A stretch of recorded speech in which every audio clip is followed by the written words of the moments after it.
লখিমপুৰৰ গুণগুণ চেতিয়া কেতিয়াৰ পৰা মুছলিম হ'ল?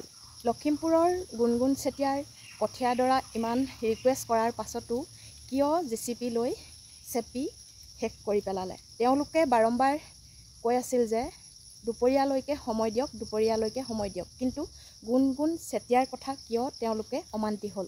নে তেওঁলোকে ওপৰ মহলাক মান্তি কৰিব নোৱাৰিলে? নমস্কাৰ বন্ধু বান্ধৱীসকল, মই মৰমী। মোৰ ইউটিউব চেনেল আৰু ফেচবুক পেজটিলৈ আপোনালোক সকলোলৈকে স্বাগতম জনালোঁ। আশা কৰোঁ আপোনালোকৰ সকলোৰে ভাল। আমাৰ ফালে কিন্তু ভাল নহয় দেই। গুণগুণ চেতিয়াৰ যেনেকৈ দুৰ্দশা হৈছে, আমাৰো দুৰ্দশাই হৈ আছে। এয়া দেখিছেনে, বাৰীত চবফালে পানী। কাৰণ আমাৰ ইয়াত পানী হ'লে আৰু 10 জেগাত আৰু পানী হয়। কাৰণ আমাৰ যোৱা বছৰৰ পৰা পাণখিনি শেষ হ'ল মৰি, গম পাইছেনে? মাজতে আকৌ গুণগুণ চেতিয়াৰ কথাটো শুনি বৰ দুখ লাগিলে।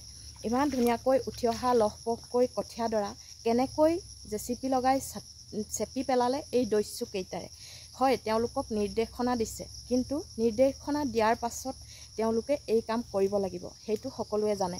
মন্ত্ৰী MLA নিৰ্দেশনা তেওঁলোকে পালন কৰিব লাগিব, কিন্তু কাৰোবাৰ ৰিকুৱেষ্ট মানি নিশ্চয় তেওঁলোকে অলপমান সময় অপেক্ষা কৰিব পাৰিলেহেঁতেন। কিয় নোৱাৰিলে গুণগুণ চেতিয়া সেই কথাষাৰ অলপ সময় ৰৈ দিবৰ বাবে? আচলতে দুখ লাগিছে। যিসকলে ভাত নাখায় তেওঁলোকেহে এনেকৈ আচলতে কঠীয়াদৰা চেপি মাৰি শেষ কৰি পেলালে। এইবাৰো পাখণ্ডকেইটাই ভাত পানী নাখায় নেকি? অকণমানো দয়া মৰম নুপুজিলেনে? কঠীয়াদৰা দেখি লহপহকৈ বাঢ়ি অহা জীয়া কঠীয়াদৰা কেনেকৈ নাচি আছিল আপোনালোকে দেখিছে নিশ্চয়। আৰু সেই কঠীয়াদৰাৰ ওপৰত ইমান উপদ্ৰৱ চলালে তেওঁলোকে যে জীৱনত নোখোৱা নোবোৱাকৈ মৰক, এনে এটা অভিশাপ দিবলৈ মন গৈছে নহয় জানো? গুণগুণ শইকীয়া এগৰাকী যুৱতী। তেওঁ পৰিয়ালটি আৰু তেওঁ কৃষি কৰ্মৰ লগত জড়িত। তেওঁ চেতিয়া লিখে আৰু আহোম মানুহ। তেওঁ কেতিয়াৰ পৰা মিয়া মুছলিমৰ লগত পৰিল। মিয়া মুছলিমক উচ্ছেদ কৰিবলৈ গৈ তেওঁলোকৰ সকলো সপোন শেষ কৰি পেলালে। এতিয়া এই কাণ্ডটো লৈছে অন্য এটা ৰূপ। ৰাজনীতিৰ জগতখনত এই কাণ্ডটোৱে তুলিছে খলকনি। কাৰণ গুণগুণক বহুতে ভয় ভাবুকি দিছে আৰু গুণগুণক কথা কোৱাৰ পৰা বিৰত থাকিবলৈ কৈছে। এনে ভয় ভাবুকি দিয়া কথা তেওঁ সংবাদ মাধ্যমৰ আগত কৈছে।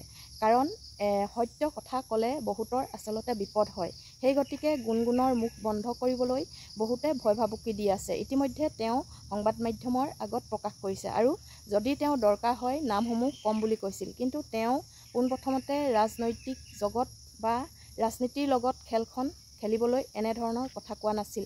তেওঁ বাৰে বাৰে ৰিকুৱেষ্টহে কৰিছিল যে আমাৰ কঠীয়াদৰা তুলিবলৈ অলপ সময় দিয়ক। কিন্তু সেই কথাবোৰ নমনাৰ বাবে তেওঁ কিছুমান ভিডিঅ' প্ৰস্তুত কৰি আপলোড কৰিলে আৰু তাকে লৈ এতিয়া ৰাজনীতিৰ মহলত খলকনি তুলি এতিয়া বহুতে তেওঁক ভয় ভাবুকি দিছে। হয়তো তেওঁ এতিয়া জীৱন সংকটত আছে, কিন্তু সেয়েহে তেওঁ প্ৰচাৰ কৰিছে যে প্ৰচাৰ কৰাটো বন্ধ কৰিবলৈ বহুতে ভয় আৰু ভাবুকি দি তেওঁক কেনেকৈ পাৰে মুখ বন্ধ কৰাবলৈ চেষ্টা কৰিছে। কিন্তু গুণগুণ যিহেতু সত্যত আছে, তেওঁৰ পক্ষত বহুত লোক ওলাই আহিছে আৰু বহুতে তেওঁক সহায় কৰা দেখিবলৈ পোৱা গৈছে।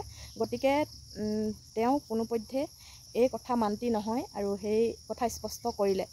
সেয়েহে এই কঠীয়াদৰা গছকি ফেনেকি শেষ কৰাৰ বাবে আচলতে বৰ দুখ লাগিলে। সেইকাৰণে মই ভিডিঅ'টোৰ যোগেদি কথাকেইটা ক'লোঁ। যদি ভাল লাগে লাইক কমেণ্ট শ্বেয়াৰ কৰিবলৈ নাপাহৰিব। আৰু মোৰ চেনেলটো যিসকলে নতুনকৈ চাইছে তেওঁলোকে ছাবস্ক্ৰাইব কৰি কাষতে থকা বেল আইকনটো ক্লিক কৰি অল কৰি দিবলৈ নাপাহৰিব। ধন্যবাদ।